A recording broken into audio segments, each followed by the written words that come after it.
Hello everyone, welcome back to Manga Goblin. I'm Trix of course, and today we're going to talk about a manga that's adapted from a light novel series. There is a couple of anecdotes going to be in this video, but let's get started. This is of course The Detective Is Already Dead, or Tantei wa mo shinderu iru, also La Detective Está Muerta in Spanish.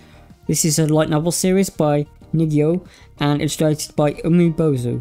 Media Factory have published 5 volumes since November 2019 under their MF Bunko J print. A manga adaptation, written with art by Mugiko, has been serialized in Media Factory's seinen manga magazine Monthly Comic Alive since May 2020. So there's about 14 chapters, 9 of which are available in English. It has been collected in a single tankobon volume, the manga, and the light novel has been licensed by Yen Press.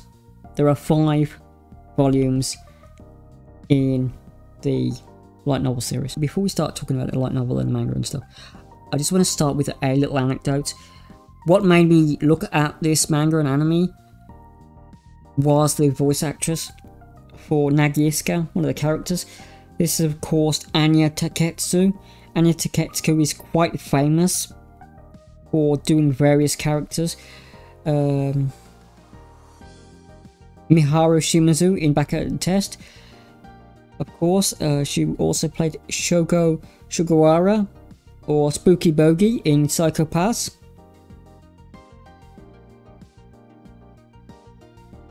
She also played Yui Kasaki in My Girlfriend Is a Gal, and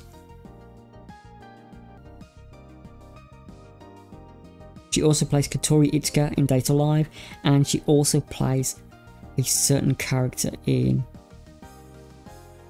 Oromio.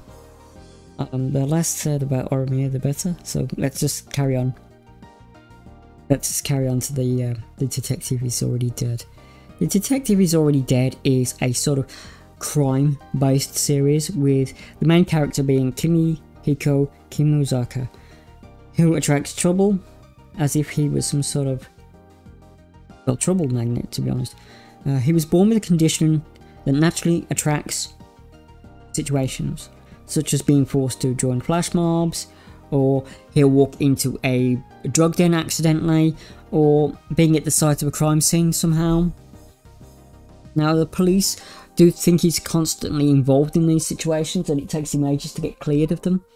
One day he's presented with a briefcase and forced to board a plane, where he meets a white-haired girl called Siesta.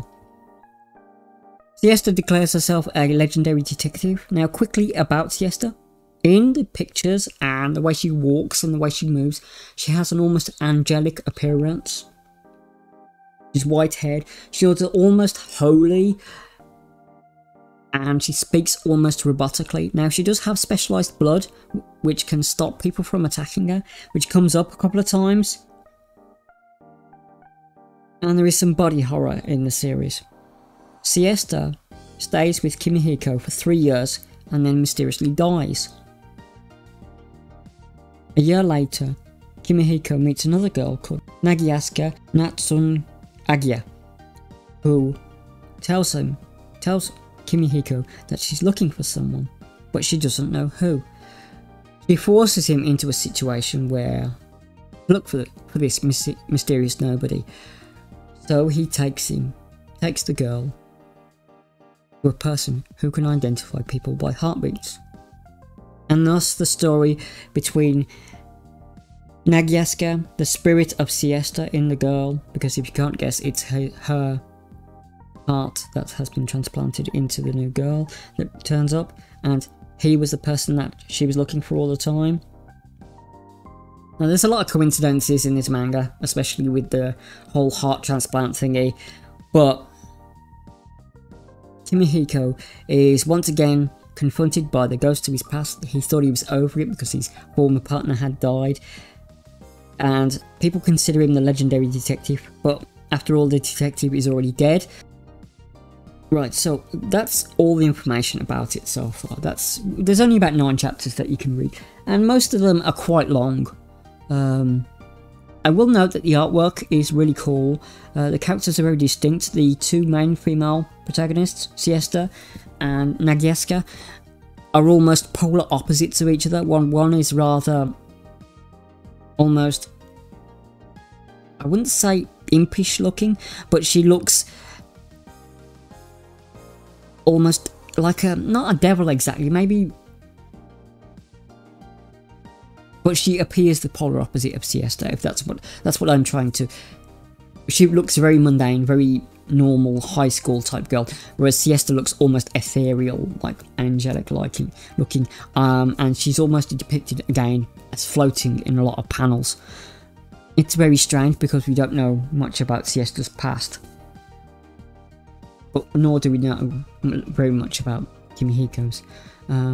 It is something I would recommend to other people, and I will be looking through the light novel at a later date and come back with a sort of review on that as well. So yeah, it's definitely recommended if you like your detective series, you like your body horror, because there's some body horror from the antagonists, or you like your ghost kind of things, because there's a sort of like ghost underlying current motif in the background as well. So yeah, it's got all those three going for it. The artwork is really cool as well, so there we go. Do take care of yourselves, it's definitely recommended. So do take care of yourselves once again, and bye bye.